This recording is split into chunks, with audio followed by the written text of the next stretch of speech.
Brace yourself, Robin of Locksley, as I will tell the sheriff about what you have done. I'll tell the sheriff, right?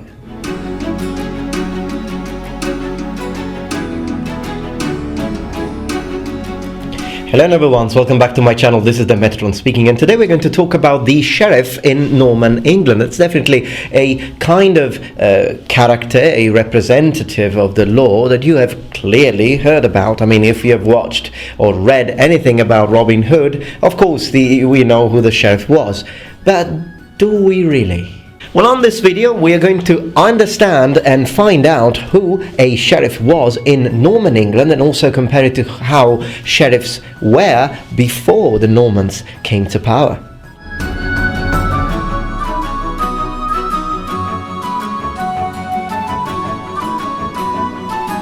Well, in order to understand thoroughly the office of the sheriff, we need to first talk and focus on the law at the time of the Normans. You see, at the time of the Norman conquest, there were, in different parts of the country, there were different customary laws. You had the Danes law, you had the laws of Wessex, and the laws of Mercia. These were, of course, similar in assumptions, morals, and legal process, as the main aim of the law was to restrict violence against persons and property. Courts were established to hear grievances and find a settlement for the concerned parties. The Normans added the jury method to court hearings, but at the same time brought a strong monarchy and extended the effects of the royal justice. So several different types of law operated in England under the Norman and Angevin kings. There was the king's justice, overseen by his appointed justices, or even himself. Feudal courts, which dealt with local matters on the basis that man be judged by his peers and his overlord. And the canon courts, which dealt with infringements of the rights or observances of the Roman Catholic Church.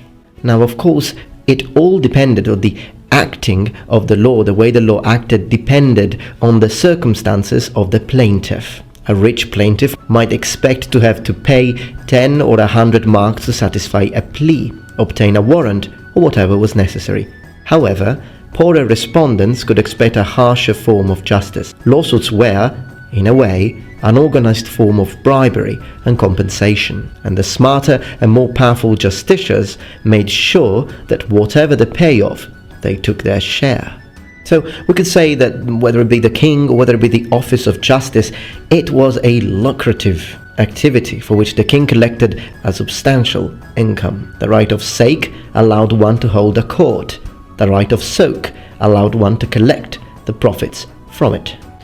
Also very important to say is that at the time we shouldn't really imagine the law to be a written one. In fact, very little was written down. Most of it was taken as common law, and or at least up to the times of Henry II. And what's interesting is also that once you had a new king, the laws that were created by the previous king had to be ratified, or they would have been deemed to have lapsed.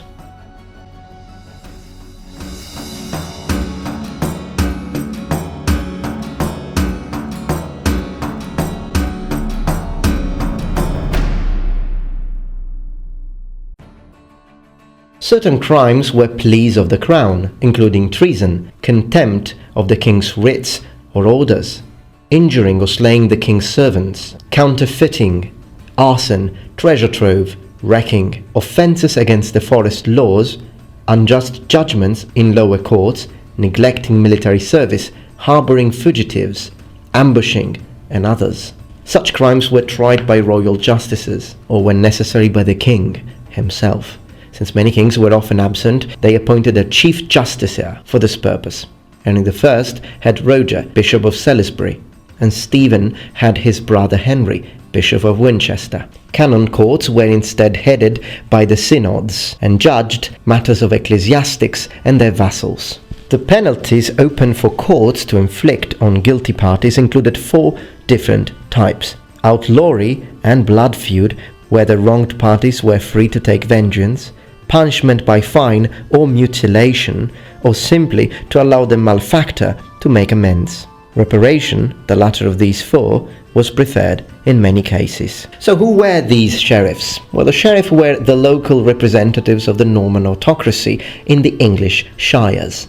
The contemporary term for them was vicomte, a French word. The word sheriff derives from an Old English word legally established by Edward the Confessor. The Normans kept the existing system of shires and sheriffs and even allowed some of the holders to continue, but the system was slightly different. So we understand the sheriffs existed already under English rule, but after the Normans came, although they kept this role, this office of the sheriff, there were some changes. The first and most important of which is the fact that under English law or under English rule, the sheriff was a subordinate of the Earl, so he reported directly to the Earl. But under the Normans, the sheriffs had to report directly to the king. So the sheriffs becomes a much more important office. They were given land and they had a lot more power. If they governed well, it was likely that their sons would inherit the office and lands, but since the posts were not officially hereditary, it was easier for the king to control them and have a force to counter rebellious nobles. The duties of the sheriffs were numerous. Many held lands for the king and managed them. For this right, the sheriff paid a firm or a set lump sum. Since he had to manage numerous small and dispersed holdings, the sheriffs usually made a profit and the firm was set at less than the total value of the lands. Other sources of income might also be counted in the firm. Sheriffs could collect tolls, port dues and reliefs.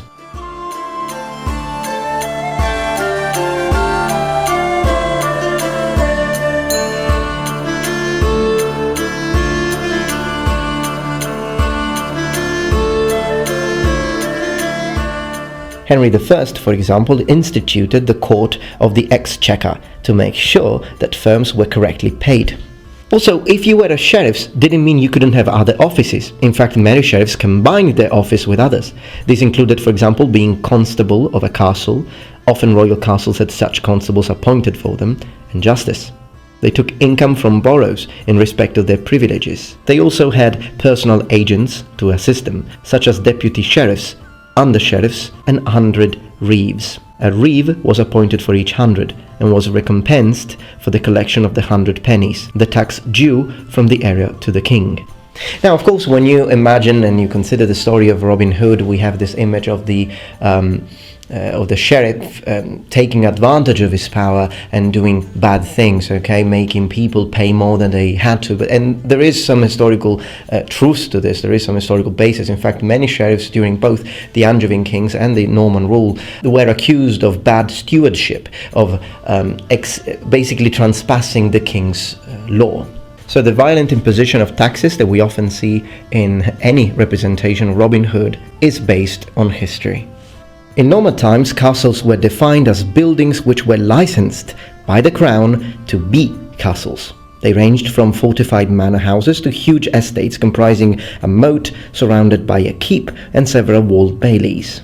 Now, you also had royal castles. A royal castle is a castle built by the king, or on his orders by powerful lords. Now, to work on the construction and building of a castle was one of many ancient feudal duties of the peasantry. So they had a certain amount of days of work, digging and building. Under later kings, this idea of building forts and castles was increased all over the country. In a sense, the population was forced to build the tools of its own oppression.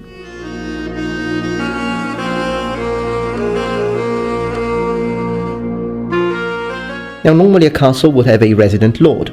If that wasn't the case, then the castle would be kept by a constable. A constableship was a very privileged position and sometimes have a grant of land associated with it. What a constable had to do was to supervise the two groups of employees necessary to run the castle efficiently. The first group were the military personnel. They had to be able to defend the castle and were often responsible for keeping the peace in the local area as well. The second group were the administrators, who were needed to serve the needs of the soldiery and maintain the fabric of the castle, and also perform other administrative tasks located in the castle.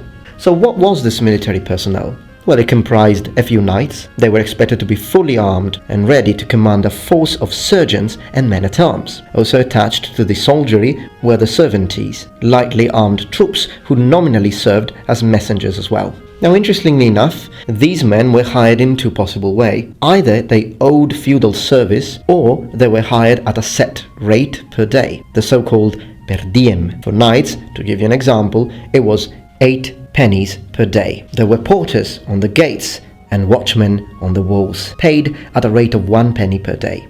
Of course, within a castle you also had a complement of artisans, smiths, masons and carpenters, to see the walls and buildings, shoe the horses, etc. More specialized posts included the executioner, which you would find only in royal castles where royal justices held courts, and of course the chaplain and the cleric. Tasks such as writing, overseeing building works, accounting, making service and so on were the duty of either the chaplains or the clerks. Alright, number ones, I hope that you enjoyed this video. If you did, please remember thumbs up and subscribe to my channel for more content from the Metatron. And remember, the Metatron has spread his wings. Goodbye.